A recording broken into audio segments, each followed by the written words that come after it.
BRS కు వరుస షాక్లు తప్పడం లేదు. ఆ పార్టీ ఎమ్మెల్యేలు వరుసగా అధికార పార్టీ కాంగ్రెస్ లోకి క్యూ కడుతున్నారు. ఇప్పటి వరకు 6 బీఆర్ఎస్ ఎమ్మెల్యేలు హస్తం పార్టీ తీర్థం పుచ్చుకోగా మరికొంతమంది కూడా జంప్ చేసేందుకు రెడీగా ఉండడంతో గులాబీ బాస్ లో గుబులు పట్టుకుంది. సీఎం రేవంత్ రెడ్డి దెబ్బతో కేసీఆర్ కు దిమ్మ తిరిగి బొమ్మ కనిపిస్తోంది. పార్టీ మారొద్దని స్వయంగా తానే చెప్పినా ఎమ్మెల్యేలు షాక్ ఇవ్వడంతో ఏం చేయాలో తెలియక సతమతమవుతున్నారు గులాబీ బాస్. బీఆర్ఎస్ కు షాకుల మీద షాకులు. బీఆర్ఎస్ నుంచి కాంగ్రెస్ లోకి ఎమ్మెల్యేలు. ఇప్పటి వరకు కాంగ్రెస్ గూటికి 6 బీఆర్ఎస్ ఎమ్మెల్యేలు. ఏం చేయాలో దిక్కుతోచని స్థితిలో కేసీఆర్. ప్రస్తుతం బీఆర్ఎస్ అధినేత కేసీఆర్ గడ్డు పరిస్థితులను ఎదుర్కొంటున్నారు. పార్లమెంట్ ఎన్నికల షాక్ నుంచి తేరుకోకముందే అధికార పార్టీ నుంచి షాకుల మీద షాకులు తగులుతున్నాయి. ఎమ్మెల్యేలు ఆ పార్టీని వీడి కాంగ్రెస్ లో చేరుతుండడంతో గులాబీ బాస్ లో గుబులు పుట్టిస్తోంది. బీఆర్ఎస్ నుంచి కాంగ్రెస్ లోకి వలసలు కొనసాగుతూనే ఉన్నాయి. ఒక్కొక్కరుగా పార్టీని వీడుతుండడంతో బీఆర్ఎస్ లో కలవరం మొదలైంది. కేసీఆర్ కు నమ్మకంగా ఉన్న కేశవరావు, పోచారం వంటి నేతలే పార్టీ మారడంతో బీఆర్ఎస్ లో ఉంటే భవిష్యత్తు ఉండదని పార్టీ వర్గాల్లోనే చర్చ జరుగుతుంది. రానున్న రోజుల్లో ఇంకెంతమంది పార్టీని వీడతారోనన్న టెన్షన్ పట్టుకుంది కేసీఆర్ కు. పార్లమెంట్ ఎన్నికల తర్వాత ఆపరేషన్ ఆకర్ష్ వేగవంతమైంది.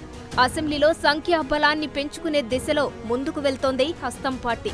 ప్రతిపక్షంగా కొనసాగుతున్న బీఆర్ఎస్ శాసనసభాపక్షాన్ని కాంగ్రెస్ పార్టీలో విలీనం చేసుకునేందుకు వీలుగా కసరత్తు చేస్తోంది.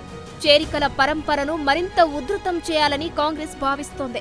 అందులో భాగంగానే సీఎం రేవంత్ రెడ్డి సైలెంట్ గా చక్రం తిప్పారు. బీఆర్ఎస్ లో కీలక నేత అయిన బాన్సువాడ ఎమ్మెల్యే మాజీ మంత్రి పోచారం శ్రీనివాసరెడ్డి ఇంటికి వెళ్లి పార్టీలోకి రావాలని ఆహ్వానించారు. ఈ ప్రతిపాదనకు అంగీకరించిన పోచారం వెంటనే తన తనయుడితో కలిసి కాంగ్రెస్ పార్టీలో చేరారు. ఇది బీఆర్ఎస్ కు పెద్ద షాక్ అనే చెప్పాలి. పోచారం శ్రీనివాసరెడ్డి కాంగ్రెస్ పార్టీలో చేరిన 2 రోజులు గడవక ముందే మరో ఎమ్మెల్యే బీఆర్ఎస్ ను వీడారు.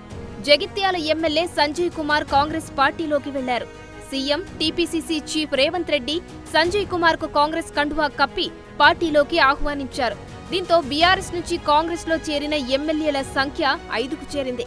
Khairatabad MLA Danam Nagender, station Ghanpur MLA Kadiyam Srihari, Bhadrachalam MLA Tellam Venkatrao, Banswada MLA మాజీ speaker Pocharam Srinivasa Reddy, Jagtial MLA Sanjay Kumar Congress party తీర్థం పుచ్చుకున్నారు. దీంతో గతంలో ఏనాడు ఎమ్మెల్యేలకు అపాయింట్మెంట్ ఇవ్వని కేసీఆర్ ఇప్పుడు వారిని పనిగట్టుకుని పిలిపించుకుని ఫామ్ హౌస్ లో సమావేశమయ్యారు. పార్టీ మారొద్దని ఎమ్మెల్యేలకు సూచించారు. కాంగ్రెస్ ప్రభుత్వం అనేక రకాలుగా ప్రలోభాలకు పాల్పడుతూ ఒత్తిడికి గురిచేస్తూ లొంగదీసుకోవడానికి ప్రయత్నిస్తోందని, ఎట్టి పరిస్థితుల్లోనూ ధైర్యాన్ని కోల్పోవద్దన్నారు. ఎలాంటి క్లిష్ట పరిస్థితుల్లోకి మిమ్మల్ని నెట్టినా ఏ దశలోనైనా మీకు తాను అండగా ఉంటానని చెప్పుకొచ్చారు. కాంగ్రెస్ ప్రభుత్వం పార్టీ ఫిరాయింపులను ప్రోత్సహిస్తోందని, బీఆర్ఎస్ ఎమ్మెల్యేలపై ఒత్తిడి తీసుకొచ్చి లొంగదీసుకోవడానికి అన్ని రకాల కుట్రలను ప్రయోగిస్తుందని ఆరోపించారు కేసీఆర్. ఇలాంటప్పుడే తట్టుకొని నిలబడాలని, ఒత్తిళ్లకు లోను కావద్దని, ఎట్టి పరిస్థితులలోనూ పార్టీ మారొద్దని ఎమ్మెల్యేలకు కేసీఆర్ దిశానిర్దేశం చేశారు. చట్ట ప్రకారం ఎంత దూరమైనా వెళ్లి పోరాడదామని, న్యాయ వ్యవస్థపై మనకు నమ్మకం ఉందని, పార్టీ ఫిరాయింపుదారులను వదిలిపెట్టే ప్రసక్తే లేదన్నారు కేసీఆర్. ప్రజల మద్దతు తప్పకుండా తమకే ఉంటుందని, మళ్లీ బీఆర్ఎస్ ప్రభుత్వమే అధికారంలోకి వస్తుందని కేసీఆర్ ధీమా వ్యక్తం చేశారు. కేసీఆర్ తో భేటీ అయిన వారిలో చేవెళ్ల ఎమ్మెల్యే కాళీ యాదయ్య కూడా ఉన్నారు. సీన్ కట్ చేస్తే కేసీఆర్ కు దిమ్మ తిరిగే షాక్ ఇచ్చారు సీఎం రేవంత్ రెడ్డి. ఎమ్మెల్యేలతో భేటీ అవుతున్న సమయంలోనే చేవెళ్ల ఎమ్మెల్యే కాళీ యాదయ్య కాంగ్రెస్ కండువ కప్పుకోవడం సంచలనంగా మారింది. ఢిల్లీలో తెలంగాణ కాంగ్రెస్ వ్యవహారాల ఇన్ఛార్జ్ దీపాదాస్ మున్షీ సమక్షంలో ఆయన హస్తం గూటికి చేరారు. దీంతో కేసీఆర్ ఫామ్ హౌస్ మంత్రాంగం ఏమాత్రం పని చేయలేదనేది అర్థమవుతోంది. మరో 13 నుంచి 14 మంది ఎమ్మెల్యేలు హస్తం పార్టీలో చేరేందుకు సుముఖంగా ఉన్నట్లు అధికార పార్టీ వర్గాలు చెబుతున్నాయి. హైదరాబాద్, కరీంనగర్, వరంగల్, ఆదిలాబాద్, నిజామాబాద్ ఉమ్మడి జిల్లాల నుంచి కాంగ్రెస్ పార్టీలో చేరికలు అధికంగా ఉంటాయని పీసీసీ వర్గాలు అంటున్నాయి.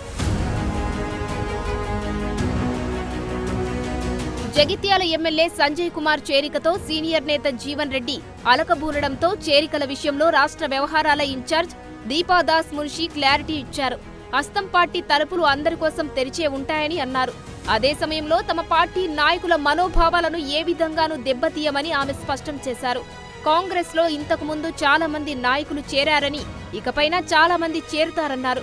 దీంతో భవిష్యత్తులో ఇంకెంతమంది పార్టీని వీడతారోనని గులాబీ బాస్కు గుబులు పట్టుకుంది.